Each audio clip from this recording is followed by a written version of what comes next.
Shalom, queridos, leitura bíblica. Hoje, dia 10 de abril, e o nosso texto está no livro de Levítico, no capítulo 14. Depois falou o Senhor a Moisés, dizendo: Esta será a lei do leproso no dia da sua purificação. Será levado ao sacerdote, e o sacerdote sairá fora do arraial, e o sacerdote examinando, eis que, se a praga da lepra do leproso for sarada, então o sacerdote ordenará que, por aquele que se houver de purificar, se tomem 2 aves vivas e limpas, pau de cedro, carmesim e sopo. Mandará também o sacerdote que se degole uma ave no vaso de barro sobre águas vivas, e tomará a ave viva, o pau de cedro, o carmesim e os sopros, molhará com a ave viva no sangue da ave que foi degolada sobre águas vivas. E sobre aquele que há de purificar-se da lepra, espargirá 7 vezes. Então declarará limpo e soltará a ave viva sobre a face do campo. Aquele que tem de purificar-se lavará as suas vestes e rapará todo o seu pelo, e se lavará com água, assim será limpo, e depois entrará no arraial, porém ficará fora de sua tenda por 7 dias. E será que ao 7º dia rapará todo o seu pelo, e a cabeça e a barba, sobrancelhas dos olhos, e rapará todo o outro pelo. E lavará as suas vestes, e lavará a sua carne com água, e será limpo. Ao dia 8º, tomará 2 cordeiros sem mancha, uma cordeira sem mancha de 1 ano, e 3 dízimas de flor de farinha, para oferta de manjares, amassada com azeite, e 1 log de azeite.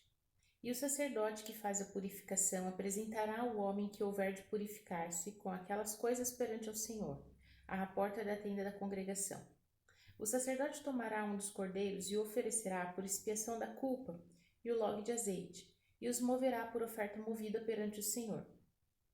Então, degolará o cordeiro no lugar onde se degola a oferta por expiação do pecado, e o holocausto no lugar santo, porque assim a oferta pela expiação da culpa e a oferta pela expiação do pecado são para o sacerdote, coisas santíssimas são.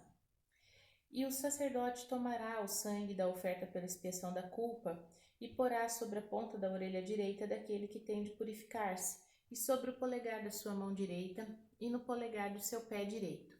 Também o sacerdote tomará o log de azeite e o derramará na palma da sua própria mão esquerda.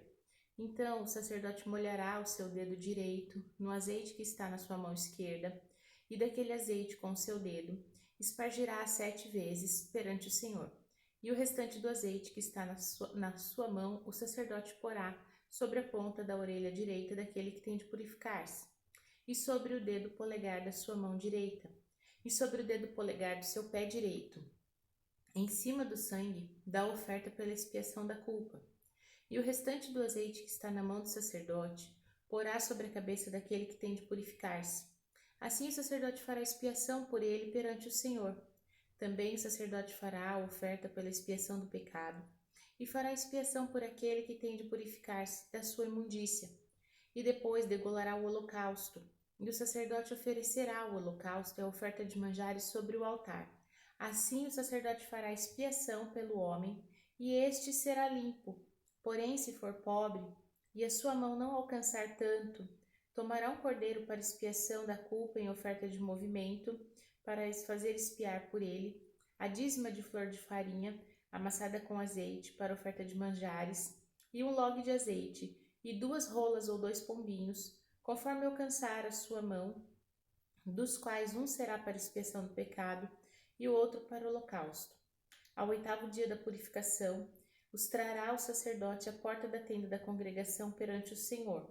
E o sacerdote tomará o cordeiro da expiação da culpa e o log de azeite, e o sacerdote os moverá por oferta movida perante o Senhor.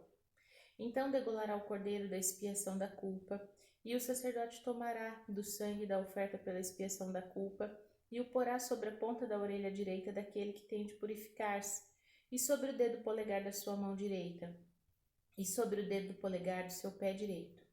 Também o sacerdote derramará do azeite da palma da sua mão esquerda. Depois, o sacerdote com o seu dedo direito espargirá do azeite que está na sua mão esquerda, 7 vezes perante o Senhor.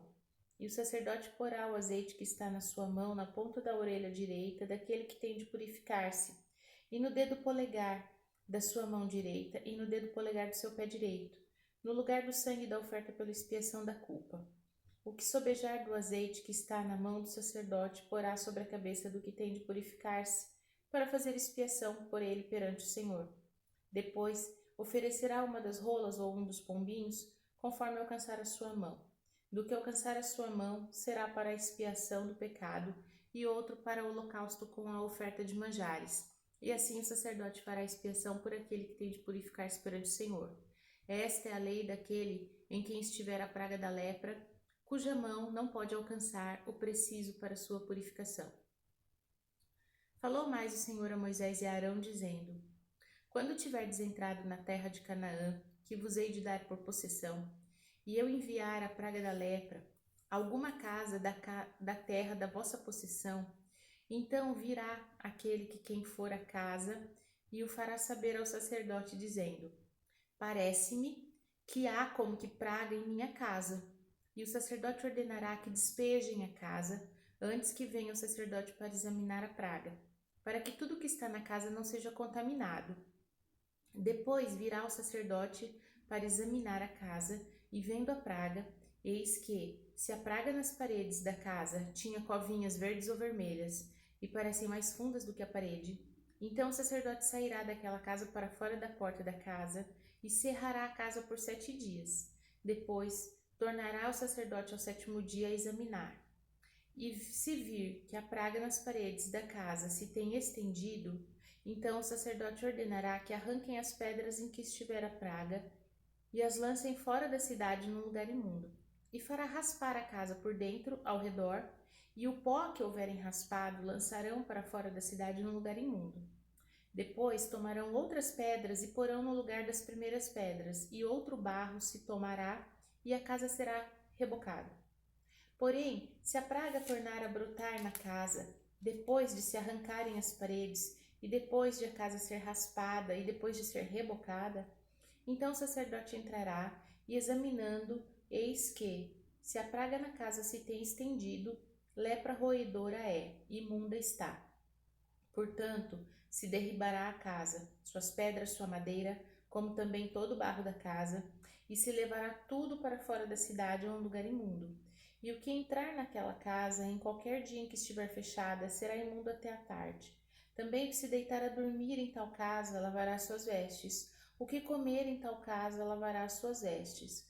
Porém, tornando o sacerdote a entrar e examinando, eis que, se a praga na casa se não tem estendido, depois que a casa foi rebocada, o sacerdote declarará a casa limpa, porque a praga está curada.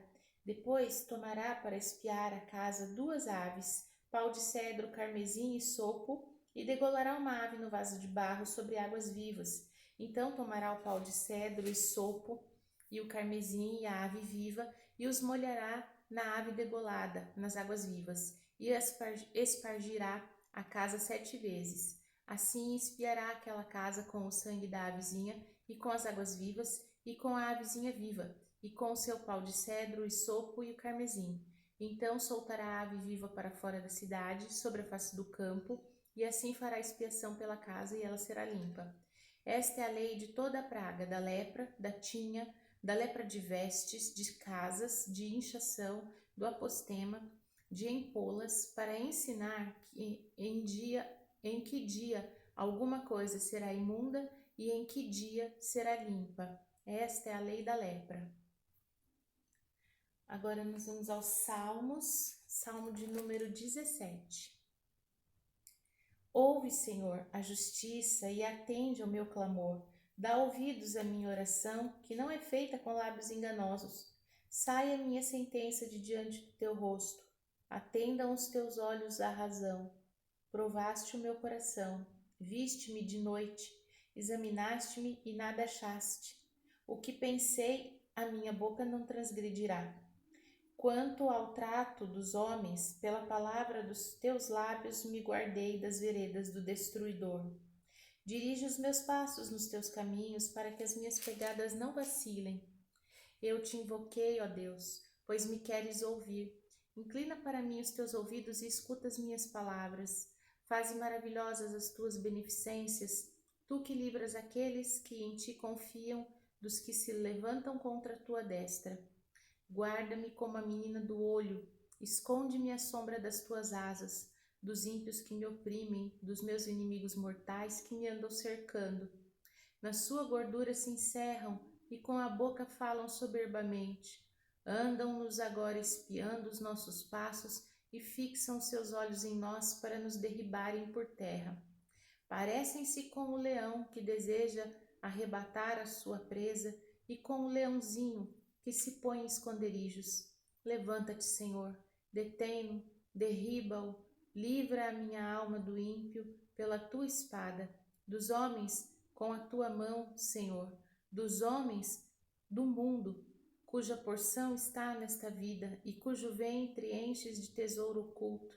Seus filhos estão fartos e estes dão os seus sobejos às suas crianças. Quanto a mim, contemplarei a tua face na justiça e me satisfarei da tua semelhança quando acordar. Livro de Provérbios, capítulo de número 28. Fogem os ímpios sem que ninguém os persiga, mas qualquer justo está confiado como o filho do leão. Por causa da transgressão da terra, muitos são os seus príncipes, mas, por virtude de homens prudentes e sábios, ela continuará. O homem pobre que oprime os pobres é como chuva impetuosa, que não deixa nenhum trigo. Os que deixam a lei louvam o ímpio, mas os que guardam a lei pelejam contra eles. Os homens maus não entendem o juízo, mas os que buscam o Senhor entendem tudo. Melhor é o pobre que anda na sua sinceridade do que o de caminhos perversos, ainda que seja rico. O que guarda a lei é filho sábio, mas o companheiro dos comilões envergonha seu pai. O que aumenta sua fazenda com usura e onzena ajunta-a para o que se compadece do pobre. O que desvia os seus ouvidos de ouvir a lei, até a sua oração será abominável. O que faz com que os retos se desviem para um mau caminho, ele mesmo cairá na sua cova, mas os sinceros herdarão o bem. O homem rico é sábio aos seus próprios olhos, mas o pobre que é sábio o examina.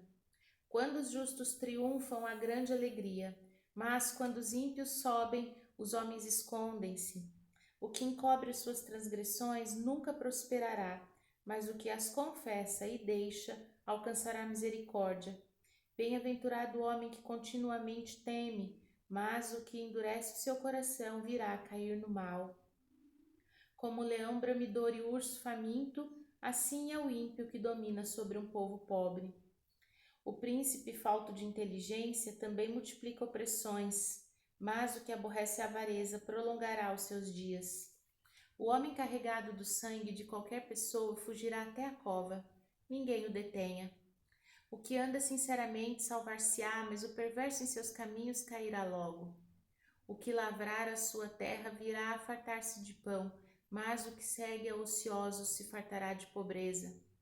O homem fiel abundará em bênçãos, mas o que se apressa a enriquecer não ficará sem castigo. Ter respeito à aparência das pessoas não é bom, porque até por um bocado de pão o homem prevaricará. Aquele que tem o olho mau corre atrás de riquezas, mas não sabe que há de vir sobre ele a pobreza. O que repreende ao homem achará depois mais favor do que aquele que lisonjeia com a sua língua. O que rouba seu pai ou sua mãe e diz não há transgressão, companheiro é do destruidor. O altivo de ânimo levanta contendas, mas o que confia no Senhor engordará. O que confia no seu próprio coração é insensato, mas o que anda sabiamente escapará. O que dá ao pobre não terá necessidade, mas o que esconde os olhos terá muitas maldições. Quando os ímpios sobem, os homens se escondem, mas quando eles perecem, os justos se multiplicam. Amém? Então, nós vimos os nossos textos de hoje, né? Toda essa lei que a gente viu em Levíticos sobre as doenças, a gente vê que Deus tinha já uma preocupação de ensinar o povo, né? A questão da higiene, da contaminação, de não misturar, não tocar, não pegar para não se alastrar a contaminação do mofo, da lepra, né, de outras doenças de pele. E realmente a gente olha para as orientações da ciência e pensa, Deus já estava certo, né? Não dá mesmo para você usar as mesmas roupas, não dá para você compartilhar as mesmas coisas, usar os mesmos lençóis. Então, a gente já percebe um código de conduta sobre higiene e cuidado pessoal desde quando Deus organiza esse povo. Então, de fato, as pessoas não tinham instrução e entendimento sobre isso, que foi necessário que o Senhor estabelecesse as regras, né? Quanto a gente olha hoje, tudo que precisamos fazer e manter e higienizar e pensar, puxa, é de longa data, né? Que o Senhor já vem ensinando. E Salmo 17, o versículo diz assim: guarda-me como a menina do olho, como a menina do olho, né? E eu fico pensando, eu vou fazer 42 anos e nunca machuquei a menina do olho. Mas já machuquei o cotovelo, já machuquei o joelho, já machuquei a canela, já machuquei aquele bendito dedinho do pé, né? Então, olha o nível de cuidado, de segurança, de zelo, como a menina do olho é muito protegido, né? Os nossos olhos, a gente sempre tem um instinto de proteção do nosso rosto, dos nossos olhos, o quanto nós estamos guardados no Senhor, né? E Provérbios 28, o versículo 13 diz: aquele que confessa e deixa as suas transgressões, né, alcançará misericórdia. Então, não é só a confissão, é mudança de comportamento, é mudança de atitude, é deixar de praticar os mesmos erros. E aí sim alcançamos misericórdia do Senhor. Amém? Vamos orar? Pai santo, fiel, maravilhoso, bendito, justo, te damos graças, te bendizemos pelo teu zelo, teu amor, a tua misericórdia e clamamos ao Senhor, Pai, que o Senhor nos instrua em todo bom caminho. Clamamos ao Senhor que nos revele os nossos pecados, que nós possamos confessar, Pai, e mudar completamente a nossa atitude, mudar o nosso comportamento, porque nós de fato precisamos da tua misericórdia. Pai, que nós possamos sentir que no Senhor estamos de fato seguros, preservados, assim como a menina dos olhos. Te louvamos por esse zelo, por esse cuidado, por esse carinho. Te bendizemos em nome de Jesus. Amém. Shalom!